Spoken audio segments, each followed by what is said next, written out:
Assalamualaikum warahmatullahi wabarakatuh. Alhamdulillahilladzi hadana lihada wa ma kunna linahtadiya laula an hadanallah. Asyhadu an la ilaha illallah wahdahu la syarika lah wa asyhadu anna Muhammadan abduhu wa rasuluhu la nabiyya ba'dah. Syukur alhamdulillah, monggo bapak-bapak jamaah pengajian Husnul Khotimah, kita panjatkan kehadirat Allah Subhanahu wa ta'ala yang pada malam hari ini memberikan kenikmatan yang sangat besar, iman dan Islam yang menguatkan hati kita untuk tetap hadir di majelis taklim. Mudah-mudahan kehadiran panjenengan semua mendapatkan nilai yang tertinggi. Amin. Karena malam ini ujiannya berat dan besar. Hujannya besar, godaannya juga besar. Tapi masih ada beberapa ujian lagi. Di antaranya kita jangan sampai berbesar hati kepada saudara-saudara kita yang berhalangan karena hujan. Karena kan ada yang sombong, ada wah aku nah itu gugur lagi, nilai kita berkurang.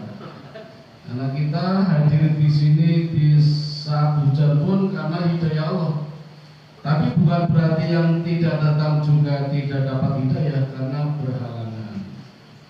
Karena ketika kita di rumah, hujan pun boleh tidak ke masjid. Ketika kita sholat duhur atau jumatan, kemudian hujan besar, boleh sekaligus dengan sholat asar. Tapi 4 rakaat, tidak 2, dan diumumkan dulu biar jamaah tidak kaget. Saya sudah umumkan, tapi sore hari ibu protes karena ketika jamaah asar nggak ada imamnya. Kok nggak ada? Tadi udah pada sholat pas dulu. Ibunya protes. Godaan berikutnya istiqomah. Suatu saat akan diuji lagi dengan hujan yang lebih besar lagi. Istiqomah apa tidak? Itu juga ujian. Jadi ujian akan tetap selalu ada. Maka bapak-bapak, selanjutnya kita juga banyak-banyak membaca sholawat untuk junjungan kita Nabi besar Muhammad SAW, yang secara langsung tidak langsung memberikan banyak pelajaran kepada kita, bekal keimanan untuk menghadapi ujian. Beliau sudah banyak memberikan contoh keteladanan, betapa banyak menghadapi ujian sampai berdarah-darah, tetap tabah. Berbeda dengan nabi-nabi yang lain, apalagi nabi yang tidak tercantum dalam daftar 25 nabi. Itu kalau panjenengan baca doa-doanya, itu doa kalau bahasa kita sambat mengeluh. Misalnya Nabi Irmia, Pak Toto sudah hafal ini. Itu doanya, ya Allah, aku tidak mampu kecuali Engkau yang memberikan kemampuan. Aku salah ya Allah kecuali Engkau yang membenarkan. Rata-rata begitu doa-doa nabi-nabi, terutama nabi yang tidak terdaftar dalam 25. Walaupun ada juga nabi yang masuk dalam kelompok 25, doanya juga, dah ya Allah turunkan musibah aja lah, percuma, nanti anak-anaknya juga sama kayak bapaknya. Nabi sinten Pak? Nabi Nuh diberi 4 anak, yang satu beling, Kan'an, ya, nama aslinya Iyam, bahasa Ibraninya Kan'an. Yang lain Hafiz, Yafis, Ham, Syam, itu yang baik-baik. Yang Iyam yang namanya Kan'an. Umatnya itu Kan'aniun, terus turun sampai sekarang. Israel itu ya, generasinya Kan'aniun itu. Orang-orangnya ya seperti itu. Beda dengan Nabi Muhammad, Bapak. Nabi Muhammad ketika Mekah sudah tidak kondusif untuk berdakwah, Nabi hijrah. Itu pun tidak langsung menunggu ayat turun. Sebelum ayat turun bersabar, menunggu komando dari Allah. Sebagian sahabat sudah gak sabar, kata Nabi, nanti dulu ayat belum turun.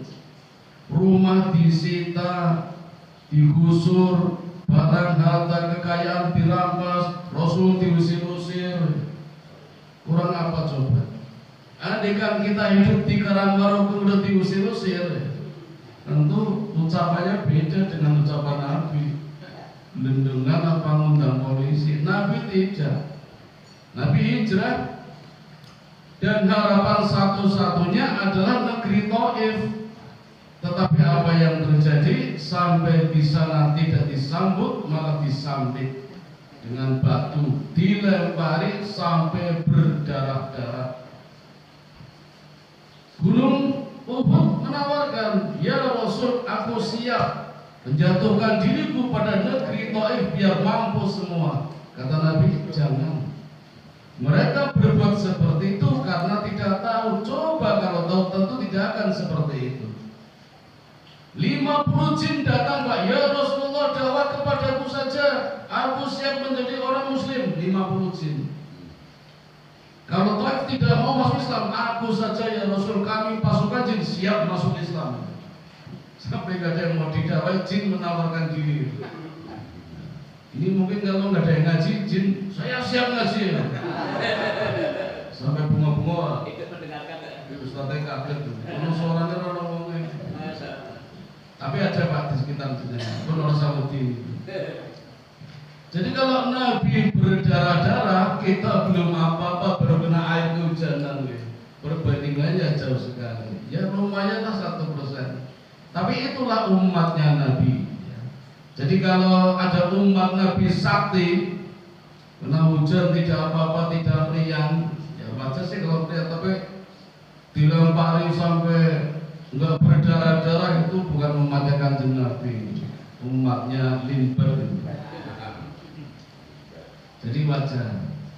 Nah, sampai berdarah-darah seperti itu, Nabi cuma bilang gini, ya Allah, kalau bahasa saya, pun terserah jenengan, sing penting jenengan seneng. Coba Pak. Jadi apapun yang engkau lakukan, ya Allah, monggo, sing penting jenengan seneng. Kan nggak ada Nabi seperti itu. Sing penting Gusti seneng kula nrimo, sampai sebegitu ujiannya. Maka akhir dari beliau jelas, pasti seperti nama pengajian malam ini yang disebut dengan husnul khotimah. Dari kata al-husna, al-khotim. Husna kebaikan, khotim akhir. Husnul khotimah berakhir dengan kebaikan. Kebaikan di setiap akhiran, di setiap akhir. Saya ralat sedikit Bapak-bapak. Orang sering mengartikan berakhir dengan baik. Saya bermaksud baik, mudah-mudahan maknanya baik di setiap akhir atau di setiap akhiran. Karena akhir kehidupan siapapun tidak ada yang tahu. Maka berarti sama saja di setiap saat harus baik. Kalau yang sering dicontohkan biasanya penjudi, pemabuk, pezina, biasa minum minuman keras, di akhirnya rajin ibadah, kemudian meninggal, husnul khotimah. Kan seringnya begitu. Tapi jangan coba-coba lah.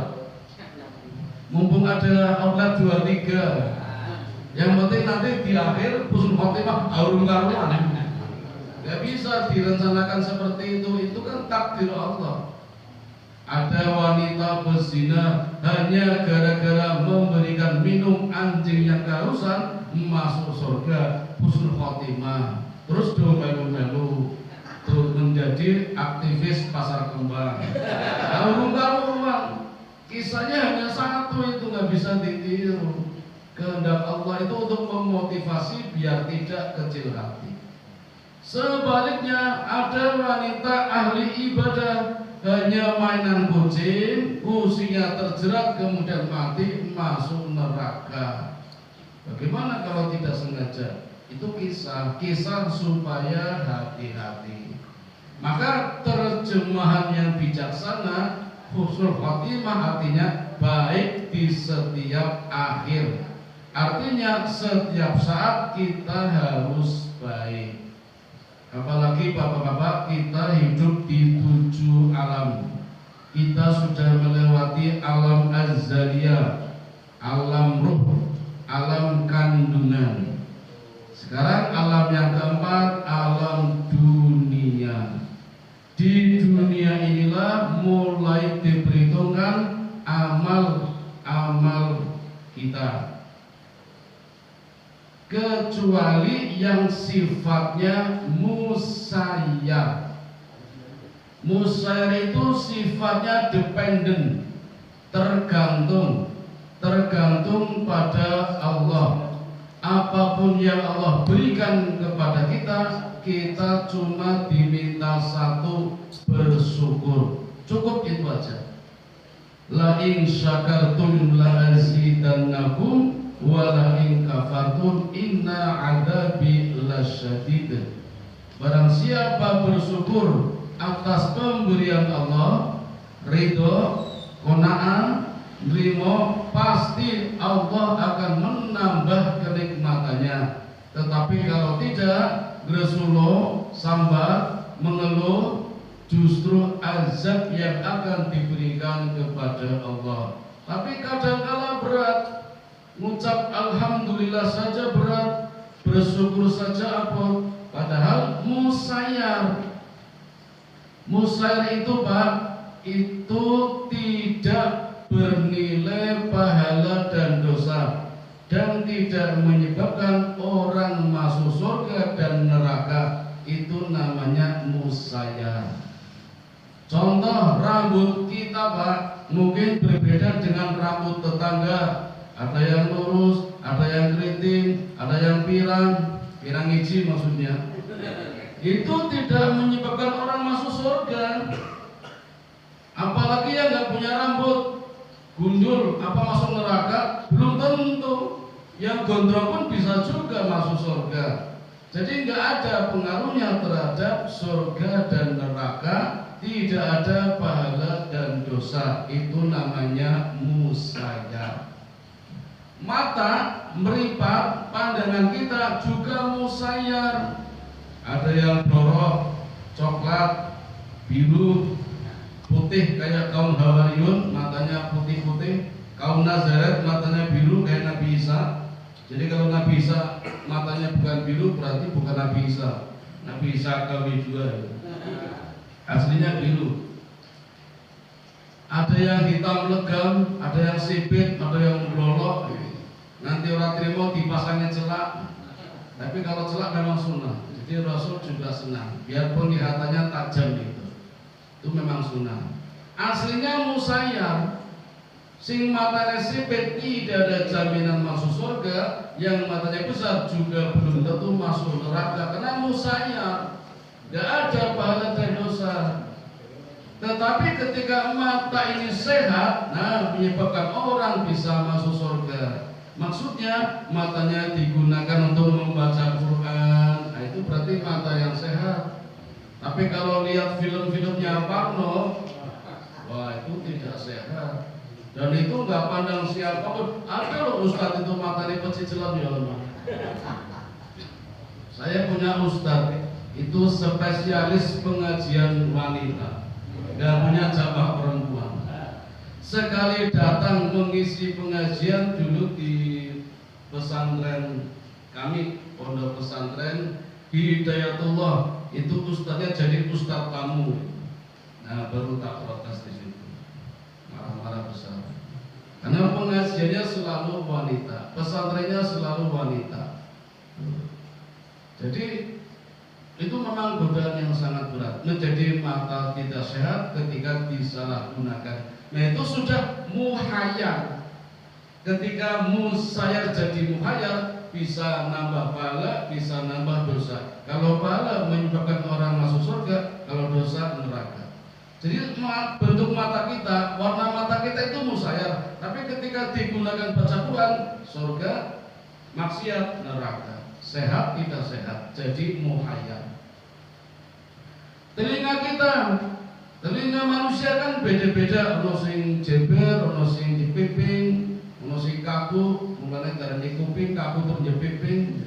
Itu ada yang sehat, ada yang tidak sehat. Sehat ketika digunakan untuk menyimak Al-Quran, mendengarkan pengajian-pengajian. Tapi ketika tidak sehat, mendengarkan ghibah, mendengarkan orang ngerasani, menjadi tidak sehat. Kita harusnya meri dengan Aisyah istri Nabi. Itu kemampuan auditifnya luar biasa, pendengarannya tajam. Setiap tamu yang datang menghadap Nabi minta diberikan pelajaran kedokteran, matematika, ilmu fisika, dulu sudah ada, rumah tanggaan. Itu ternyata disadap oleh Aisyah yang ada di kamar. Aisyah tidak ikut menemani di ruang tamu, tidak, tapi di kamar. Tapi siapapun yang datang minta pelajaran dari Nabi, Nabi memberikan masuk semua. Sampai Nabi bilang, ya Aisyah, apa yang kamu lakukan? Kata Aisyah, aku tidak bisa membiarkan telingaku, ya suamiku, untuk menyadap semua ilmu yang kau berikan kepada tamunya panjenengan. Luar biasa itu.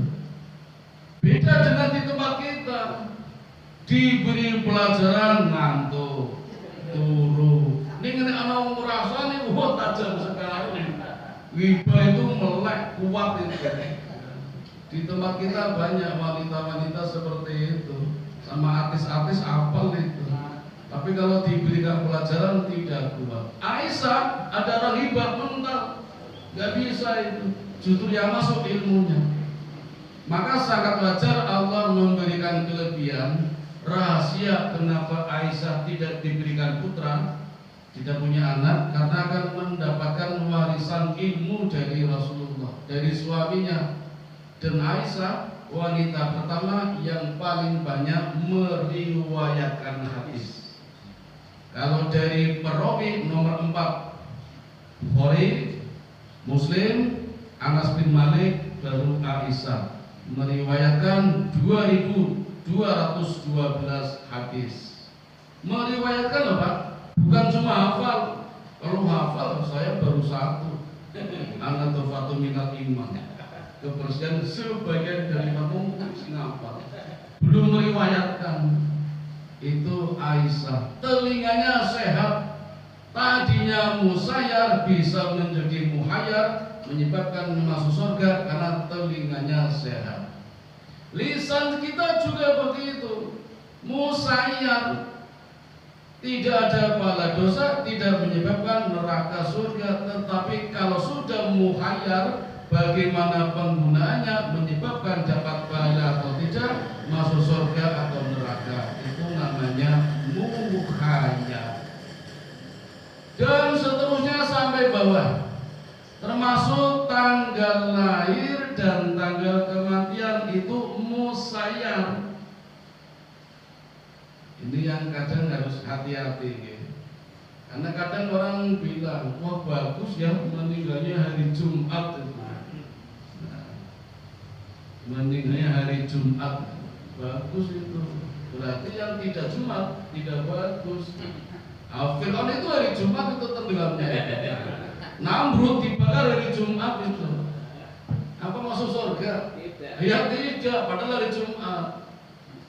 Nabi Muhammad lahirnya hari Senin, meninggalnya hari Senin, nguburnya hari Kamis. Coba Aneh gitu. Berarti jelek dong. Ya enggak, Nabi. Itu makanya ini musayyar. Jadi enggak ada kaitannya dengan bala dosa, tidak menyebabkan masuk surga atau neraka, tanggal lahir dan tanggal kematian. Kan enggak pernah kita pesan, ya Allah mau usah tirkan tanggal 7 Agustus biar dapat bansos yang banyak misalnya. Enggak bisa. Maka kita enggak dosa kalau lahir di hari apapun, tanggal berapapun, termasuk meninggal. Karena musayyar. Nah, ketika muhayyar itu yang nanti bisa berdosa atau justru bisa berpahala. Itu musayyar dan muhayyar. Maka melihat fenomena seperti ini, harusnya setiap saat, setiap akhiran harus baik. Itu yang disebut husnul khotimah.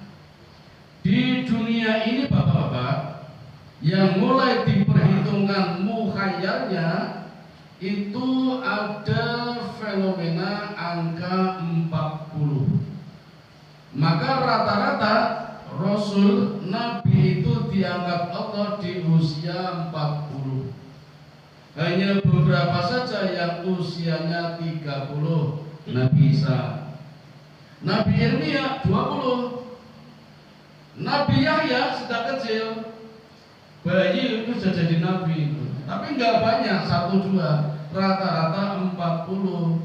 Karena usia 40 dipandang sudah matang, cukup dewasa, lewat beberapa ujian di masa kecil dan remaja. Jadi enggak usah direko-reko, belum 40 nyalon, baru 30, undang-undang dirubah. Ayo seketok, pelanggaran. Itu urusan dunia. Kenapa 40? Maka Bapak-bapak, ada yang mengatakan hadis nih, 40 di usia kita itu gambaran seseorang husnul khotimah apa tidak. Itu sudah kelihatan. Walaupun tidak pasti nih, belum pasti, tapi ada gambaran. Ini seketok nih. Perlu perjuangan untuk merubahnya, walaupun tidak perlu dengan partai perubahan. 40 tahun dolanan yang stasiun terus. Kalau pengen merubah itu harus berjuang keras itu. Kalau biasa di masjid malah ke situ malah gampang. Tapi yang biasa-biasa maju kuangel banget itu. Di usia 40 gambaran. Maka Nabi menginjak usia 40 udah dewasa itu, Nabi udah mapan itu. Ya tinggal perang-perang aja. Perang memperjuangkan menegakkan agama Allah. Jadi ketika usia 40 Allah itu memotret kita cepat gitu ya. Sama dengan orang ketika hendak meninggal dunia itu kan difoto Gusti Allah cepat. Nah ketika difoto cepat mangap, itu nanti laporannya ya mangap. Dimingkem ya ora iso, malah suwek fotonya. Pas difoto cepat mingkem, ya fotonya mingkem, dimangap-mangap ya raiso. Jadi ketika kita meninggal dunia dicabut oleh Israel mangap, ya nanti laporannya ke Gusti Allah mangap, mingkem ya mingkem. Ya Allah, inilah hambamu ya Allah, ketika saya foto mangap, ketika saya foto mingkem, ketika saya foto lagi husnul khotimah. Nah itu. Jadi batasannya di situ. Nah untuk melanggengkan itu pas difoto biar positif, biar husnul khotimah kan perlu pembiasaan, tidak mendadak. Makanya Allah kan ngendikan di hadis juga dikatakan, barang siapa di akhir kehidupannya bisa membaca la ilaha illallah, dijamin masuk surga, pasti masuk surga. Tapi kan persoalannya tidak semudah itu. Ketika sakaratul maut, sulitnya bukan main. Iya kalau ingat, kalau tidak biasa ngaji juga sulit. Jadi perlu awalan kebiasaan yang mendukung sampai bisa mengucap kalimat itu ketika hendak meninggal dunia. Apalagi nggak tahu meninggalnya kapan. Tapi saking baiknya Gusti Allah sudah membocorkan rahasianya sekarang. Kan sudah dibocorkan sama Gusti Allah. Besok akan masuk surga ketika di akhir kehidupannya bisa membaca La ilaha illallah. Kan sudah dibocorkan. Tapi banyak yang juga tidak percaya. Wah santai, asih suwi, asih nomor, asih tua-tua, asih siap-siap dikit. Nggak percaya. Padahal yang namanya usia masuk dalam the three mysterious problem selain jodoh dan rezeki. Jadi seperti pohon kelapa, buahnya ada yang sudah tua, coklat, gandul-gandul, gundal-gandul, orang tiba-tiba banyak. Ada yang masih belum tiba, bayi-bayi kan banyak yang meninggal kena AIDS, HIV, dicokot nyamuk kecil tapi mematikan. Ngalah yang macan si gede di ngerabok. Kan kita nggak pernah mendengar orang mati dimakan harimau, tapi banyak kita mendengar orang mati digigit nyamuk yang kecil. Tambah lagi tikus, leptospirosis, malah yang kecil-kecil yang mematikan itu. Jadi memang itulah kehendak Allah. Yang penting kita perlu persiapan. Dan ketika dipotret itu menunjukkan kebiasaannya seperti itu. Nah, orang yang husnul khotimah lebih dari itu bapak-bapak, biasanya sudah disenangi sama tukang fotonya. Tukang foto yang baik kalau memotret kan mesti ngandani persiapan, lurus, yang ini gak kelihatan yo siapkan, gaya resmi, gaya bebas, cepet, dadi apik, disimpen karo sing motret. Mergo fotone apik, sing motret yo seneng. Tapi kalau yang motret gak senang, wah swaton cepet, ora ketok ya harus suwen. Nah yang motret gak suka. Jadi nek lihat orang wis nyebeli Gusti Allah ya ora seneng, kesuwen potret dadi napa terserah. Apa? Nah, kalau kita disenangi Gusti Allah, mesti potretnya apik, pas di foto juga apik. Bapak-bapak, dunia itu diibaratkan sawah. Akhirat diibaratkan apa? Sedangkan kita itu seperti kayu. Ketika kayu ditancapkan di sawah, nek kayunya lempeng, terus ditugel lempeng, lapor kepada Allah di akhirat, kebun surga, ya lempeng. Mergo kayunya asalnya ya lempeng. Tapi nek kayunya asalnya bengkok, ditancapkan yang sawah, ditugel karo malaikat sampai ke taman Gusti Allah, ya bengkok. Di kita tuh seperti kayu, tinggal lurus apa bengkok. Kalau amalannya lurus, insya Allah di taman yang Allah siapkan kita juga lurus imannya, lurus ibadahnya. Sedangkan kalau bengkok, ya bengkok ibadahnya, bengkok amalannya. Orang yang husnul khotimah selamanya lurus. Itu kehidupan di dunia sampai akhirat. Allah jamin kebaikannya yang namanya husnul khotimah. Kemudian amalan yang lain bapak-bapak, saya pernah mendapatkan kehormatan, tapi kehormatan atau bukan ini ya, diundang oleh komunitas kiai-kiai pak. Saya bukan kiai, ini diundang ya alhamdulillah. Diberi kesempatan ceramah 5 menit, rampung ditakoni pak Syekh Habib Kiai, takon kali Ustadz Karbitan, Mas Ustadz begini ngerti ora saiki Gusti Allah lagi ngopo? Aku lho ora jawab nggih ngapunten Yai, ngerti nek kula nggih Allah Maha hidup, ya lagi hidup. Guyu Yai ini kurang ngerti, tak kandani Mas Ustadz. Sakniki Gusti Allah sedang bersolawat. Saya nggak nanya lebih lanjut, hadisnya ngomong wonten apa mboten, kula nurut mawon. Mau dari pakaiannya pun serem kok. Pakai jubah-jubah pun menurut lawan kalah ilmu nih. Menurut beliau Allah punya hobi bersolawat. Jadi logikanya kalau Allah hobinya bersolawat, masa hambanya tidak? Kan logikanya juga harusnya bersolawat.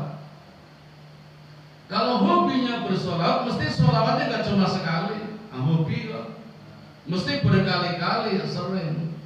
Podo karo hobine motor-motor, mesti sering motor-motoran tuh motornya oke orang musisi. Anda musisi jenenge numpak motor. Kalau berkali-kali, itu bisa menjadi hobi. Dan ternyata bapak-bapak, sholawat itu satu-satunya ibadah yang diperintahkan Allah, Allah juga melakukan. Luar biasa ini. Allah perintahkan hambanya sholat, Allah nggak sholat. Allah perintahkan hambanya puasa, Allah nggak puasa. Allah perintahkan hambanya zakat, Allah nggak zakat. Tapi sholawat, Allah memerintahkan, Allah juga sholawat. Bersolawat, innallaha wa malaikatahu yusalluna 'alan nabi ya ayyuhalladzina amanu shallu 'alaihi wa sallimu taslima. Allah dan para malaikat bersolawat memanjatkan keselamatan untuk Nabi Muhammad.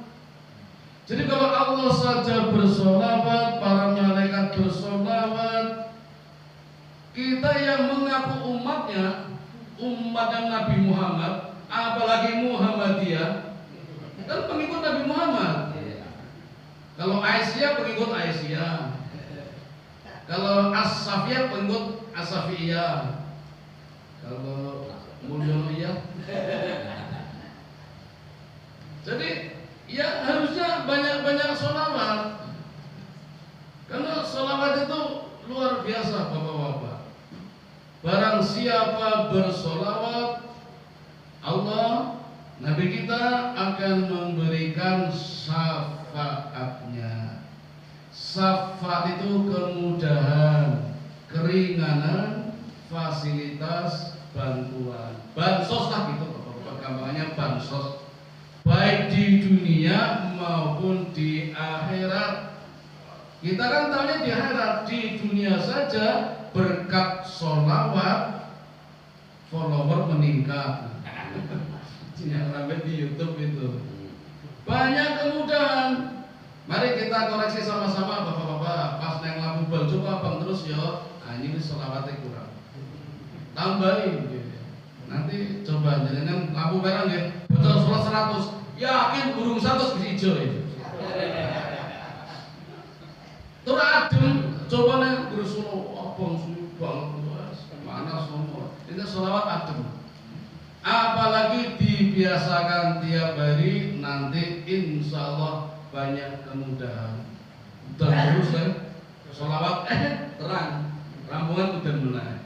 Harus naik omah apa-apa, sholawat.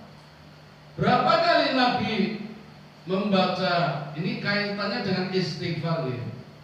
Hadis Bukhari Muslim nomor 63.017 itu menjelaskan kita membaca istighfar, Nabi membaca istighfar lebih dari 70 kali sehari. Kalau lebih dari 70 kali berarti berapa? Ya di riwayat lain 100. Riwayat Muslim hadis nomor 2300 itu riwayat Muslim. Kalau Bukhari Muslim nomor hadis 63.017. Ini tak apa loh nih. Lihat itu yura apa? Kalau 100 istighfarnya Nabi astagfirullah, astagfirullah, pendek ya. Tapi kalau 70 astaghfirullahaladzim alladzi la ilaha illa huwal hayyul qayyum wa atubu ilaihi. Itu yang 70 milih pundi. Ya monggo terserah.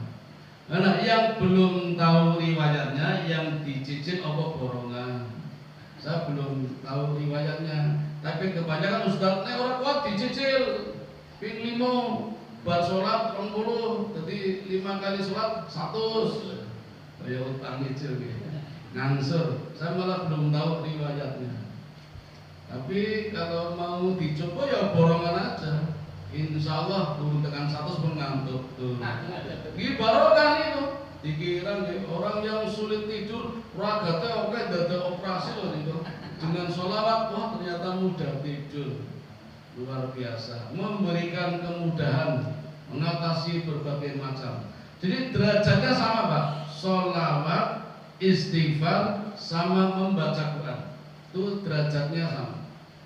Membaca Quran untuk Allah, istighfar untuk Allah, salawat untuk Nabi. Nabi pun dapat juga dari Allah. Derajatnya sama. Nah untuk salawat tadi mendapatkan kemudahan urusan dunia dari yang kecil sampai besar, juga bisa mendapatkan keringanan ketika sakaratul maut. Ketika hendak meninggal dunia dimudahkan urusannya. Kalau yang digambarkan dalam film-film ngeri ini Bang ya, itu kayaknya enggak sebegitu amat ya. Itu cuma untuk apa ya? Biar filmnya laris atau gimana itu, serem banget itu. Yang film berkah atau film sakaratul maut itu. Ya mungkin memfilmkannya angel, jadi digawe seperti itu biar mudah dipahami. Sebenarnya Pak, yang paling sakit merasakan sakaratul maut itu Nabi Muhammad sebagai jaminan umat. Aisyah sendiri ketika ditanya setelahnya, maksudnya setelah suamiku, tidak ada yang merasakan sakit ketika sakaratul maut. Nah cukup Nabi yang merasakannya. Itu luar biasa Nabi kita. Jadi kalau mau disebut juru selamat ya Nabi kita, bukan nabi-nabi yang lain. Nabi kita pasang badan betul. Jadi dimudahkan dalam sakaratul maut. Maka kadang kita dengar berita, kita lihat lancar-lancar saja. Ketika sholat sujud bablas, ketika baca Quran bablas. Termasuk yang ditabrak itu Pak, kita kan sering kadang berpikiran negatif ya. Musafir ditabrak. Itu kan pikiran kita Pak. Tapi alam mereka sebenarnya alam surga itu. Alam surga. Contoh nih, di zaman Nabi ada wanita berzina sampai hamil. Menghadap Nabi, ya Rasul, tohirni, sucikan aku. Kata Nabi, tunggu sampai lahir. Setelah lahir menghadap Nabi, ya Rasul, tohirni, sucikan aku. Kata Nabi, besarkan dulu anaknya. Kalau besar datang lagi, ya Rasul, tohirni, sucikan aku. Baru dirajam Pak. Dirajam sampai meninggal dunia.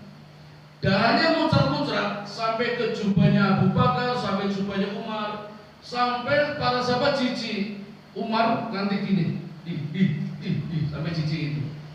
Nabi bilang, ya Umar, apa engkau tidak tahu wanita yang dirajam ini sekarang sedang mandi di sungai surga. Surga Pak, padahal zina. Kuncinya Pak, taubat. Jadi walaupun zina, sadar, taubat, surga. Tapi siap menerima hukuman rajam. Karena hukuman rajam, hukuman pembelajar. Orang setelah itu nggak ada yang berani zina karena hukumannya rajam. Di tempat kita karena negaranya beda nih, asalnya beda, berzina, zina lagi, dibebaskan, nggak ada masalah. Ya akhirnya zina merajalela di mana-mana, nggak ada pembelajaran, cuma mengulang. Kadang anak-anak ngapusi orang tuanya. Saya pernah presentasi Pak Eko, oleh murid dapat 180 siswa. Dalam setahun tinggal 150, yang 30 hamil. 30 hamil, rata-rata 1 bulan 3 perempuan hamil. Itu kelas 10 SMA, berarti kan ngerti kaya ngono kita SMP tuh. Wong tuane do diapusi. Kulo sanes guru BK Pak, ninggal dino keliling diajak guru BK home visit ke rumah-rumah. Oh ya bener. Omnya sepi ana wong tuane. Bapaknya neng sawah, ibunya neng pasar, anaknya kelonan. Orang mangga do kelonan. Ngeri to Pak. Ono sing konangan. Ono seripat ajak layar siji pamit. Orang melu ada acara ya Pak. Mbok bareng-bareng acaranya monggo. Pak ini penting. Ya wes. Lampungan layar tak parani cekel nang ngono lagi kelonan ono bapakne lho Pak jeneng anake ngono didengawe asma Bu cara gendang padahal wong tuane wong tuane dihapus iki ngeri Pak cacasane iki yang di Bantul kemarin anak laki-lakinya kelas 5 SD menghamili pacarnya kelas 1 SMP. 5 SD menghamili pacarnya SMP. Ya jadi orang yang menghamili ya ini pada senengnya kok. Jadi udah bertahun-tahun kok yang menunggu kan ditakoni. Udah berapa kali berhubungan? Udah sering bertahun-tahun. Nah kok ini kok bocor? Anu salah ngitung pakai kalender dulu. Lali ora tak centangi ini lho. Bablas dadi solusinya apa? Mau nikah siri itu bukan solusi. Ini menurut kalau piyambak nggih wonten ngapunten. Nanti undang Pak, undangan Pak ya, besok aja Pak ya, saya nikah Pak. Ora teko. Teman-temannya Bapak mau datang, ngapain datang? Saya mau datang kalau udah lahir baru ijab saya datang. Belum lahir terus diresmikan sama saja saya merestui. Mengiyakan hubungan seperti itu, saya nggak mau datang. Guru-guru yang nggak ada datang, kalau yang tahu nggak datang, enggak merestui. Tapi kalau lahir dulu, nanti baru ijab lagi, baru nggak apa-apa. Itu sudah terlanjur. Kasihan Pak, ya memang kasihan anaknya, tapi yang salahnya orang tua mah kamu. Umumnya udah, umumnya wonosani ngapusi wong tua. Sabtu Minggu, Sabtu libur tuh Pak. Wong tuanya nanti dihapusin mangkat sekolah padahal Sabtu libur. Atau Jumatnya mulai gase ning mampir teng Purwosari. TPR parang tetes munggah niku lho Pak. Kan kata homestay to. Tanpa kipas angin 20.000, kipas angin 50.000, TV 100, AC 200. Aja saiki sugi-sugi kok. Wong tuane dihapusi sanine oke. Iso dodol gawe TikTok entuk duit tak. Gue kaya ngono niku. Wes. Dari itu dinikahkan diijabkan. Wong tuane nangis-nangis, bocahne pelaminan guyu-guyu cengenges. Orang dirasa isu. Kayak gitu mau husnul khotimah yang nanti dulu lah. Dipotret dulu nanti seperti apa. Nah kita perlu sanggup Bapak Ibu. Buku gajah gitu. Bisa meja berapa Pak itu? 19. Sanggup deh. Nanti kebablasan. Tak lanjutkan sebentar tentang sholawat ya. Tadi kan tentang sholawatnya betul. Jaminan sholawat adalah syafaat. Syafaat adalah kemudahan. Urusan dunia dimudahkan, baik urusan kecil maupun besar. Kemudian sakaratul maut. Dan nanti ketika di akhirat syafaatnya lagi ketika kita lewat di jembatan Shiratal Mustaqim. Kemudian ketika masuk surga. Itu kita butuh syafaat. Kita dapat syafaat kalau rajin sholawat. Sholawat inilah bapak-bapak yang membersihkan amalan-amalan kita biar masuk surga. Karena syaratnya masuk surga harus bersih, bersih suci, bersih baunya. Jadi kalau belum bersih harus dicuci dulu. Kalau di dunia dicuci pakai mesin cuci, tergantung mereknya, ada yang sehari jadi, ada yang 5 hari jadi. Tapi kalau di akhirat cara mencucinya dibakar.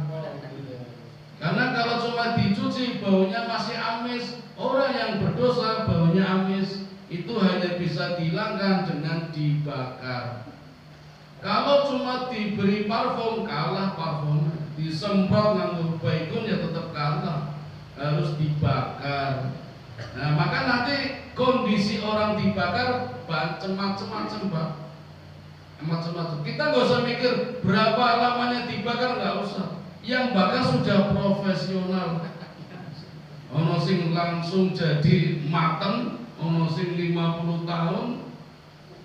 Kalau pebisnis riba, jual beli rumah properti dengan keuntungan sampai 200%, itu dihitung kira-kira dibakar butuh waktu 2 miliar tahun. Kalau rentenir minjemkan 500.000, nongko balik 600.000, itu cuma sehari dibakar di akhirat. Tapi 1 hari di akhirat sama dengan 50.000 tahun di dunia. Nah, orang yang bersolawat beruntung Pak. Walaupun umatnya Nabi Muhammad umat yang paling akhir urutan aja, tapi dihisap duluan. Jadi cepat. Yang lama kan umatnya Nabi Nuh, mati newiswi zaman biyen. Kan udah lama tuh kisahnya. Tapi kan sampai sekarang masih nunggu itu. Mungkin udah dibakar itu, yang orang rampung-rampung. Kita nanti dibakar duluan sambil nunggu kiamat, nanti itu kiamat cepet banget itu. Nah itu beruntungnya umatnya Nabi Muhammad. Beruntung lagi kalau banyak sholawat, cepet bakarnya cepet. Bahkan dalam hadis yang diriwayatkan oleh Muslim, kemarin saya nemu hadis, orang Muslim yang beriman, yang bersolawat, kalaupun masuk neraka itu nggak kepanasan Pak. Saya nemu hadis bagus ini. Tapi saya lupa di mana, belum tak catat. Tapi saya ingat itu hadis riwayat Muslim Pak, entah nomor berapa. Kalaupun orang Islam, Muslim, beriman masuk neraka, itu tidak kepanasan di neraka. Wah ini asik ini. Ini hadis yang menyenangkan ini. Mau pas dibakar karena dulu lihat kepanasan neraka. Aku ini pas kipasnya. Kayak pas ngomong ini kan. Ini mudah-mudahan hadisnya sahih ya. Jadi bolehlah kalau jadi generasi Ashabul A'raf. Ashabul A'raf itu orang Islam yang mau susuk datang belakangan. Jadi dicuci dulu, dibakar, dibersihkan. Kalau udah bersih nggak habis baru masuk surga. Itu Ashabul A'raf. Tempatnya di antara surga dan neraka. Jadi nonton dulu. Gary dipameri sama yang surga, dibimbing kalau neraka. Harapan kita Ashabul Jannah. Jadi masuk surga bersih. Bersihnya sudah di dunia. Ketika difoto jadi apik, itu udah bersih. Ashabul Jannah langsung masuk surga. Nah, setelah ini Bapak Ibu, Bapak nggak ada ibunya. Ada sahabat bernama Tauban. Itu pernah tidur sama Nabi. Tauban tidur, Nabi tidur. Ketika ngelilir, Nabi udah nggak ada. Nangis Pak. Tauban itu nangis. 1 hari itu nangisnya. Nyari Nabi, ketemu, ya Rasul kenapa kamu meninggalkanku? Mau nenturu barang aku ditinggal, nangis itu. Ada apa kamu kok nangis? Terus cerita, iya Rasulullah, saya tidak tahan ditinggal panjenengan 1 hari, serasa 1 tahun. Saya nggak bisa pisah dengan jenengan ya Rasul. Besok di akhirat pasti panjenengan masuk surga, kumpul sama nabi-nabi. Saya bukan nabi, mana mungkin bisa kumpul sama panjenengan. Kalaupun masuk surga, surganya berbeda. Nangis itu namanya taubat. Maka dalam kehaluannya Rasul mengatakan, inilah calon penghuni surga yang cinta dengan saya, kata Nabi, dan juga selalu bersolawat. Itu tauban yang tidak viral. Apalagi yang viral, Abu Bakar As-Siddiq, sahabat nomor 1 paling utama. Itu Pak nggak kuat kalau nggak ketemu Nabi 1 jam. Di 1 jam nggak ketemu Nabi, mesti nyari Nabi di mana itu. Pernah Nabi itu hilang, digolai ternyata Nabi sedang uzlah di rumah kosong. Abu Bakar datang, assalamualaikum, salam, duduk di depannya. Itu nggak ngomong apa-apa. Jadi Abu Bakar itu bayangannya Nabi, julukannya. Dia Abu Bakar gak akan ngomong kalau Nabi belum ngomong. Nabi ngomong, bukan ngomong. Nabi guyu, Abu Bakar guyu. Jadi kayak beo melu-melu nih. 1 jam kemudian Umar bin Khattab datang. Umar datang cuma liatin, teman-teman ngapa ini? Nah, Umar orang sabar, mesti ngomong serawat itu. Umar kan serawat, banyak ngobrol itu. Akhirnya tanya, ya Rasul ada apa ini? Kata Nabi, ini gara-gara anakmu semua aku seperti ini. Anaknya Umar namanya Hafsah, anaknya Abu Bakar namanya Aisyah, kan dua-duanya istrinya Nabi semua. Jadi Nabi uzlah mergo bar disenani bojo bojone. Disenani bojone. Jenengan nate pak disenani bojone ya. Nek menang berarti sering. Nabi ini nek disenani bojone Pak, nika uzlah. Di rumah kosong apa di masjid dikir. Foto teng gardu turu 2 jam. Apa mancing? Disenani bojone mancing. Nabi dikir. Bersolawat Nabi saja bersolawat. Itu para sahabat juga seperti itu. Nah, ngaten bapak-bapak yang dapat kami sampaikan, mudah-mudahan ada manfaatnya dan kita menjadi generasi husnul khotimah. Amin ya rabbal alamin. Saya tutup atau ada yang mau ditanyakan?